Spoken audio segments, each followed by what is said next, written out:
দর্শক সবাইকে আমন্ত্রণ জানাচ্ছি বৈশাখী টেলিভিশনের নিয়মিত স্বাস্থ্য বিষয়ক আয়োজন বৈশাখী হেলথের আজকের পর্বে পুরো আয়োজন জুড়ে আপনাদের সাথে আছি আমি ডক্টর ফারজানা আলী। আজ আমরা কথা বলবো পিত্তনালীর সমস্যা, পাথর ও চিকিৎসা নিয়ে। আর এই বিষয়ে আলোচনায় আমাদের সাথে উপস্থিত আছেন একজন বিশেষজ্ঞ চিকিৎসক, একজন hepatobiliary pancreatic surgeon doctor Sarwar Ahmed Sobhan, consultant hepatobiliary pancreatic ও লিভার ট্রান্সপ্লান্ট সার্জারি বিভাগ, বাংলাদেশ মেডিকেল ইউনিভার্সিটি। স্যার, আমন্ত্রণ জানাচ্ছি আমাদের আজকের পর্বে। কেমন আছেন? আমি ভালো আছি, আপনাকে অসংখ্য ধন্যবাদ। পিত্তনালী, পিত্তথলি এই বিষয়গুলো নিয়ে কিন্তু প্রায়শই আমরা কথা বলি, কিন্তু পিত্তনালীর যে পাথর হয়েছে বা বিভিন্ন সমস্যার মধ্যে একটি সমস্যা হচ্ছে পাথর, একজন রোগী কি লক্ষণগুলো প্রকাশ পেলে বুঝতে পারবেন যে পিত্তনালীর পাথর হয়েছে? আচ্ছা, আপনাকে অসংখ্য ধন্যবাদ। আসলে পিত্তথলি এবং পিত্তনালীর পাথর এই দুটোকে রোগীর লক্ষণ দেখে সেপারেট করা খুবই কঠিন। আমাদের কাছে রোগীরা মূলত পেটে ব্যথা, জন্ডিস, জ্বর অথবা দীর্ঘ সময় ধরে ক্ষুধা মন্দা এটি নিয়ে পিত্তথলির পাথর এবং পিত্তনালীর পাথর রোগীরা আসতে পারে। তবে যদি মোর স্পেসিফিক্যালি পিত্তনালীর পাথরের কথা বলি, রোগীরা দেখা যায় যে হঠাৎ করে তীব্র পেটে ব্যথা, এর পাশাপাশি জ্বর, কাঁপুনি দিয়ে জ্বর, এরকম 3বার 4বার কিংবা এর আগেও তারা হসপিটালাইজেশন হয়েছে, হিস্ট্রি নিয়ে আমাদের কাছে আসে এবং মৃদু প্রস্রাব, হলুদ চোখে, হলুদ, ইদানিং গা চুলকাচ্ছে, খাওয়ার রুচি কম, এ ধরনের সমস্যা নিয়ে আসতে পারে। এই যে আপনি বলছিলেন যে গা চুলকানো বা প্রস্রাবের রং হলুদ হয়ে যাচ্ছে, জন্ডিসেও কিন্তু এই ধরনের লক্ষণগুলো প্রকাশ পায়। তাহলে এই পিত্তনালীর পাথরের সাথে যে জন্ডিসটা হচ্ছে বা যে সমস্যাগুলো আছে, সাধারণ জন্ডিস থেকে কিভাবে পার্থক্য করবে? খুবই চমৎকার প্রশ্ন। আসলে আমরা জন্ডিসকে দুভাগে ভাগ করতে পারি ওভারঅল। একটা হলো যে সার্জিক্যাল জন্ডিস, যেটা আমাদের ট্রিটমেন্টের অংশ। আরেকটা হলো আমাদেরকে আমরা যেটা বলি ভাইরাল হেপাটাইটিস বা লিভার রোগ থেকে আসতেছে। সাধারণত আমরা জানি বি, সি এই ধরনের ভাইরাস থেকে আসতে পারে। তবে দুইটাতে সিমটম আসলে আলাদা। মূলত আপনি যদি হেপাটাইটিসের লক্ষণগুলো দেখেন, যে আমরা একে প্রোডরমাল সিনড্রোম বলি, যে রোগীর জন্ডিস হওয়ার আগে তার মাথা ব্যথা, খাওয়ার অরুচি, তারপরে খাবার দেখলে গন্ধ গন্ধ লাগে এবং হালকা জ্বর, এই ধরনের সমস্যা নিয়ে আসতে পারে, বা সারা শরীরে ব্যথা। তো এরকম দেখলে আমরা সাধারণত হেপাটাইটিস চিন্তা করি এবং রোগীকে আমরা লিভার ফাংশন টেস্ট, বি বা সি এ ধরনের বা ইভেন এ ভাইরাসেরও পরীক্ষা দিয়ে থাকি। আর সার্জিক্যাল জন্ডিসের রোগীগুলো সাধারণত তীব্র জ্বর, কাঁপুনি দিয়ে জ্বর, পেটে ব্যথা, ক্ষুধা মন্দা ভাব এবং হালকা চোখে হলুদ, প্রস্রাব হলুদ নিয়ে আসতে পারে। তখন আমরা একে আসলে পরীক্ষা নিরীক্ষার মাধ্যমে সেপারেট করতে পারি যে এটি ভাইরাল হেপাটাইটিস আর কোনটি আসলে সার্জিক্যাল জন্ডিস। পরীক্ষা নিরীক্ষার কি ধরনের পরীক্ষা নিরীক্ষার প্রয়োজন পড়ছে রোগ নির্ণয়? আচ্ছা, এখানেই শুরুতে আমরা আসলে লিভার ফাংশন টেস্ট করি। লিভার ফাংশন টেস্টে আসলে সেরাম বিলিরুবিনই বলে দিবে এটা কি ধরনের জন্ডিস। তার পাশাপাশি এসজিপিটি এবং অ্যালকালাইন ফসফেটেস করি। এই দুটোর মাধ্যমে আমরা আসলে ভাগ করতে পারি যে অ্যানজাইম টেস্ট করে যে এটি কি আসলে ভাইরাল হেপাটাইটিস নাকি এটি সার্জিক্যাল জন্ডিস। এটা একটা ক্লু দেয়। এর পরবর্তীতে আমরা আলট্রাসোনোগ্রাম হোল অ্যাবডোমেন করি, যেখানে তারা বলতে পারে যে পিত্তথলির পাথর না পিত্তনালীর পাথর, বা লিভারের কি কন্ডিশন, লিভারে কি ইফেক্টেড হয়েছে কিনা, এটা আমরা বেসিক একটা আইডিয়া পেয়ে যাই। এর পরবর্তী ধাপে আমরা মূলত আলট্রাসোনোগ্রামে যদি পিত্তনালীর পাথর দেখি এবং লিভার ফাংশন টেস্ট অল্টার দেখি, তখন আমরা একটা পরীক্ষা করি এমআরসিপি। এটি মূলত এক ধরনের এমআরআই। এটি করলে আমরা যেটা বুঝতে পারি যে পিত্তনালী এবং পিত্তথলির একটা পুরা ছবিটা আমাদের কাছে স্পষ্ট হয় এবং এখানে কোন লেভেলে আসলে পাথর আছে এবং পাথর পিত্তনালীর পথ বন্ধ করে দিয়েছে কিনা, এটা আমরা বুঝতে পারি। এমআরসিপি, ইআরসিপি এই পরীক্ষাগুলো কিন্তু এখন শোনা যাচ্ছে যে পিত্তথলির বা নালীর যে কোনো সমস্যাতে কিন্তু করা হয়। এই পরীক্ষা সম্পর্কে একটু জানতে চাই যে পরীক্ষাগুলো কি সব জায়গায় করা সম্ভব কিনা? আসলে এমআরসিপি হলো এক ধরনের টেস্ট, যেটা আমরা রেডিওলজিস্টরা করেন এমআরআই মেশিনের মাধ্যমে। এটি করে, এটি কোনো ইনভেসিভ প্রসিডিউর না। আমরা জাস্ট সিটি স্ক্যান বা এমআইয়ের মতোই আমরা পেটের এমআরসিপি করে পিত্তনালী এবং পিত্তথলির ছবি দেখতে পারি এবং পাথরের লেভেলটা বুঝতে পারি। ইভেন এখানে আরও অ্যাডিটিভ ইনফরমেশন থাকতে পারে যে টিউমার আছে কিনা বা অন্যান্য কিছু। আর ইআরসিপি আসলে এক ধরনের চিকিৎসা, তবে এখানে রোগ নির্ণয়ে ভূমিকা রাখে। ইআরসিপি মুখে আমরা যে এন্ডোস্কোপি করি, এন্ডোস্কোপির মাধ্যমেই আসলে ইআরসিপি করা হয়। তবে পিত্তনালীর পাথরের ক্ষেত্রে ইআরসিপি একটা বিশেষ রোল আছে, সেটা হলো যে ইআরসিপির মাধ্যমে আমরা পেট না কেটেও শুধু মুখে দিয়ে এই সার্জারিটা করে পিত্তনালীর পাথরকে বের করে দেওয়া সম্ভব। পিত্তনালীর পাথর হলে কিভাবে চিকিৎসা দিচ্ছেন?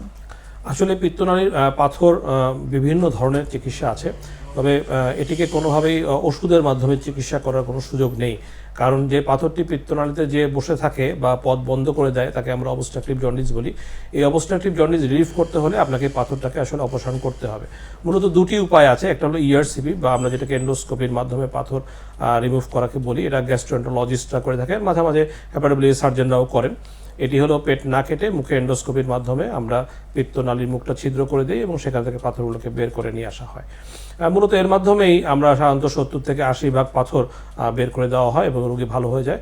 পরবর্তীতে এর পাশাপাশি যদি পিত্তথলির পাথর থেকে থাকে ওই রোগীর, তাহলে তাকে ল্যাপারোস্কোপিক কোলিসিস্টেক্টমি করা যেতে পারে, কারণ ওই পাথর পরবর্তী আবারও পিত্তনালীতে এসে অবস্থা নিতে পারে। এটা হলো একটা চিকিৎসা পদ্ধতি। তবে কিছু কিছু ক্রাইটেরিয়া আছে, যেমন কারো লিভারের যদি পাথর থেকে থাকে, কারো যদি বড় পাথর থেকে থাকে যেটা ইআরসিপির মাধ্যমে আসবে না, কিংবা কারো পিত্তনালী যদি স্থায়ীভাবে মোটা থাকে, আমরা অনেক সময় কোলিডোকাল সিস্ট বলি, আর ইআরসিপি করতে যে টেকনিক্যালি এটা করা সম্ভব হয়নি, এই ধরনের রোগীগুলোকে পরবর্তীতে সার্জনের শরণাপন্ন হতে হয়। আমরা এমআরসিপির মাধ্যমে তার পিত্তনালীর চেহারাটা দেখি এবং পাথরের সাইজ দেখি, এর পরবর্তীতে আমরা ওপেন অথবা ল্যাপারোস্কোপিক সার্জারিতে যাই।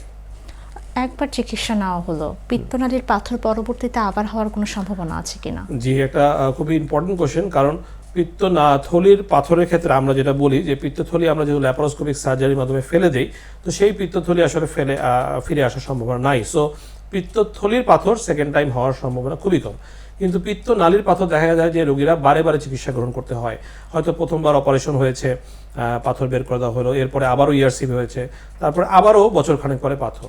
তো এই ধরনের সমস্যায় আমরা যেটা বলে থাকি যে লিভারে পাথর বা হেপাটিকোলিথিয়াসিস হতে পারে, এবং সেখানে নিচের অংশ থেকে পাথর বের করে দেওয়া হলেও উপর থেকে আবারও পাথর নতুন করে আসতে পারে। কিংবা যদি তার পিত্তনালীটা স্বাভাবিকের চেয়ে মোটা থাকে বা জন্মগতভাবে আঁকাবাঁকা থাকে, অথবা কোলিডোকাল সিস্ট যেটা আমরা বলি, সেই কারণটাকে রিমুভ করা না হয়, তাহলে বারে বারে পাথর হওয়ার সম্ভাবনা থাকে।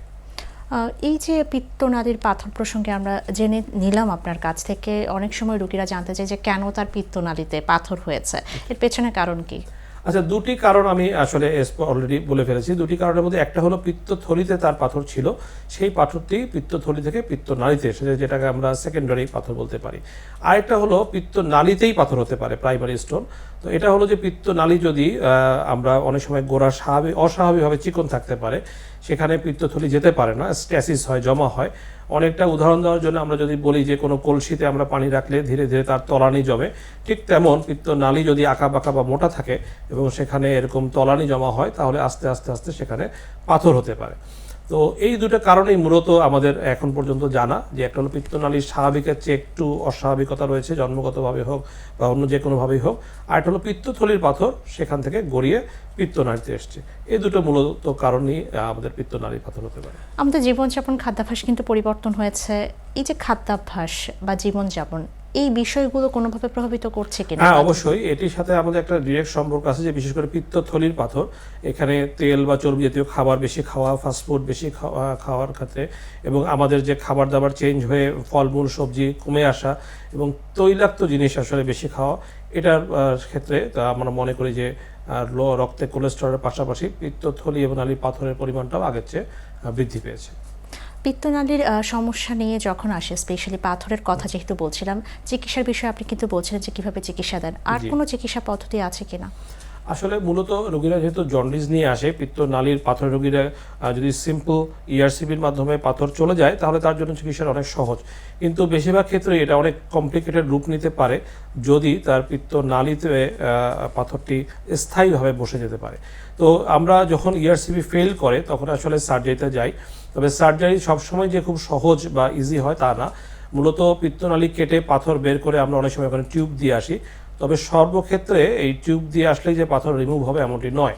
সেক্ষেত্রে আমরা আধুনিক যে পদ্ধতি গ্রহণ করি সেটা হলো যে পিত্তনালীর যে আঁকাবাঁকা অংশ থাকে বা অ্যাবনর্মাল যে অংশ থাকে, ইভেন কোলিডোকাল সিস্টও যদি থাকে, সেই অস্বাভাবিক অংশটাকে আমরা রিমুভ করে দেই এবং নতুন করে খাদ্যনালী আবার সেখানে আমরা বসিয়ে দেই, যাতে করে একটা ওয়াইড স্পেস পায়, যার মাধ্যমে পিত্তরস সহজে বের হয়ে যেতে পারে, সেখানে না জমে এবং ভবিষ্যতেও আবার পাথর আর না হয়। সার্বিকভাবে আমাদের দর্শকদের জন্য এই পিত্তনালীর পাথর থেকে পরিত্রাণের জন্য বা প্রতিকারের জন্য কোনো পরামর্শ আছে কিনা? জি, ধন্যবাদ। আমি সাধারণ রোগীদের এবং জনগণের জন্য বলতে চাই যে পিত্তনালীর পাথর একটি চিকিৎসাযোগ্য বিষয়। এটি নিয়ে অযথা ভয় পাওয়ার কোনো কারণ নেই। সব ধরনের চিকিৎসাই বর্তমানে বাংলাদেশে অ্যাভেলেবেল আছে, সেটা ইআরসিপি হোক বা পেট কেটে অপারেশন হোক। আমরা আলট্রাসোনোগ্রাম, এমআরসিপি, সিটি স্ক্যানের মাধ্যমে এই রোগটি সঠিকভাবে নির্ণয় করার পরে আপনি যদি একজন হেপাটোবিলিয়ারি প্যানক্রিয়াটিক সার্জন বা একজন জেনারেল সার্জন বা গ্যাস্ট্রোএন্টারোলজিস্টের সাথে দেখা করেন, তারা প্রত্যেকেই আপনাকে একটা প্ল্যান দিবে যে কিভাবে এই পাথর আসলে রিমুভ করা যায়। ইআরসিপির মাধ্যমে পেট না কেটে এই পাথর যেমন রিমুভ করা যায়, তবে যেগুলো কমপ্লিকেটেড কেস সেগুলোর ক্ষেত্রে আমরা ওপেন বা ল্যাপারোস্কোপিক সার্জারির মাধ্যমেও এই পাথরগুলো রিমুভ করতে পারি। অসংখ্য ধন্যবাদ স্যার আমাদের সাথে সম্পৃক্ত হওয়ার জন্য। আপনাকে অসংখ্য ধন্যবাদ। দর্শক, কথা বলছিলাম পিত্তনালীর পাথর ও চিকিৎসা নিয়ে। আশা করি আজকের পর্ব থেকে আপনারা সবাই উপকৃত হয়েছেন। আপনাদের সবার সুস্বাস্থ্য কামনা করে শেষ করছি আমাদের আজকের পর্ব। সবাই ভালো থাকুন, সুস্থ থাকুন। ধন্যবাদ সবাইকে।